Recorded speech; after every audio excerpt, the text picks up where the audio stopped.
প্রিয় দর্শক, আসসালামু আলাইকুম। দর্শক, আপনাদের প্রীতীয় শুভেচ্ছা জানিয়ে শুরু করছে আমাদের আজকের প্রতিবেদন। তো দর্শক, দেখতেই পাচ্ছেন আমাদের সামনে এক আপু দাঁড়িয়ে আছে। আমরা তার গল্পটা শুনবো, জানবো আপু কেন আমাদের ইউটিউবের মাঝে আসলেন, তিনি কি বলতে চান। আপু আসসালামু আলাইকুম, ওয়ালাইকুম আসসালাম। কেমন আছেন?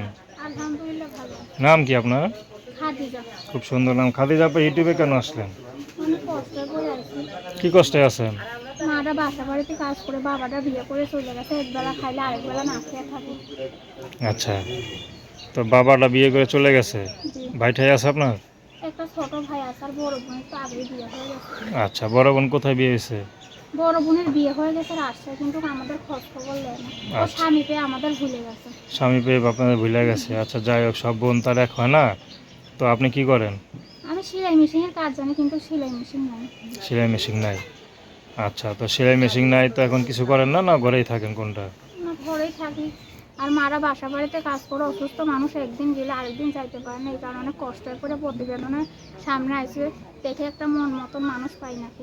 বিয়ে শাদী করবেন? যে মন মতন, যে আমার দায়িত্ব নেবে, 5 ওয়াক্ত নামাজ পড়াবে, রোজা কালাম পড়াবে, তার কাছে বিয়ে শাদী করবো। আচ্ছা, আপনি কি সবসময় নামাজ কালাম পড়েন? যে আমি সবসময় পর্দা করে থাকি, নামাজ কালাম পড়ি। আচ্ছা, সবসময় পর্দা করেন না? জি। তো এখন ভবিষ্যৎ নিয়ে কোনো চিন্তা ভাবনা করতেছেন যে কাজ করব বা কিছু একটা? বিয়ে তো যখন তখন হইতে পারে, ঠিক না? ওটা আর বলা যায় না। তো এখন তো কিছু কইরা চলতে হইব নাকি?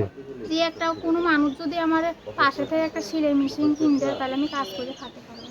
আচ্ছা, তো আপনার সাথে যদি কোনো বুড়া লোক আপনার সেটাকে সারা দেয়, আপনি বিয়ে করবেন? যে কোনো বুড়ো হোক আর জোয়ান হোক, আমার কোনো আপত্তি নেই। আমার দায়িত্ব নিতে পারলেই হলো, আর আমার খাওয়ান খরচ দিতে পারলেই হলো। আচ্ছা, আপনার কোনো পছন্দ আছে? আমার কোনো পছন্দ নেই। আপনার নাম্বারটা বলতে পারেন? তো নাম্বারটা কেমন বলে দেবো? 019 474 521 73। নাম্বারটা একবার বলবো।